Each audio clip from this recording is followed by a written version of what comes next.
18న జరగబోయేటటువంటి ఈ రెంటపాళ్ళ గ్రామంలో ఉన్నటువంటి ఎక్స్సీఎం గారి ప్రోగ్రాం ఏదైతే ఉందో దానికి సంబంధించి మాకు అందినటువంటి రిలయబుల్ ఇన్ఫర్మేషన్ ప్రకారము కొంతమంది బ్యాడ్ క్యారెక్టర్స్ వచ్చి అన్నెసరీగా law and order situations create చేయాలని, అనవసరమైనటువంటి కమోషన్ని తీసుకురావాలని ప్రయత్నిస్తున్నట్టుగా మా నోటీస్కి వచ్చింది. అట్లా ఎవరైనా కానీ చేస్తే వాళ్ళ పట్ల చాలా తీవ్రమైనటువంటి చర్యలు తీసుకోవడం జరుగుతుంది. అదేవిధంగా ఇప్పటికి చాలాసార్లు చెప్తున్నాము, సెక్యూరిటీ కాన్వాయ్, అడిషనల్గా 3 వెహికల్స్, 100 మెంబర్స్ని అలౌ చేస్తామని చెప్తున్నాము. మిగతా ఎవరైనా అన్నెసరీగా వచ్చినా అక్కడ వేరే విధంగా ట్రాఫిక్ కానీ ఎమర్జెన్సీ వెహికల్స్ కానీ ఎటువంటి ఇబ్బందులు కలుగు చేసినా, సామాన్య ప్రజానీకానికి వాటి తాలూకా డైలీ రొటీన్స్ కానీ ఎటువంటి ఇబ్బంది కలుగు చేసినా కూడా తీవ్రమైన చర్యలు తీసుకుంటాం.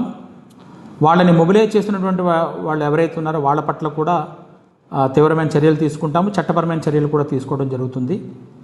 రేపు ఈ ప్రోగ్రాం జరుగుతున్నప్పుడు ఈ ప్రోగ్రాంను ఆటంకపరచడానికి కానీ లేదా వేరే విధంగా కానీ చేసినా, వీటితో పాటుగా అదర్ వెహికల్స్ వేరే వాళ్ళు జాయిన్ అయ్యి కంప్లీట్గా రోడ్డుని ట్రాఫిక్ ఇబ్బందులు గురి చేసినా కూడా వాటి పట్ల కూడా చర్యలు తీసుకుంటాము. ఆ వెహికల్స్ పట్ల కూడా చట్టపరంగా ఏమైతున్నాయో వాటిని తీసుకోవడం జరుగుతుంది.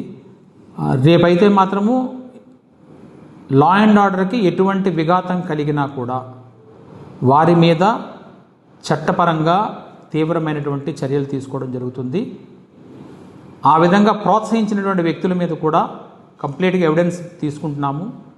డ్రోన్ పిక్చర్స్ తీసుకోవడం జరుగుతుంది, సీసీ ఫుటేజ్లు తీసుకోవడం జరుగుతుంది, వీడియో రికార్డింగ్స్ కూడా తీసుకోవడం జరుగుతుంది.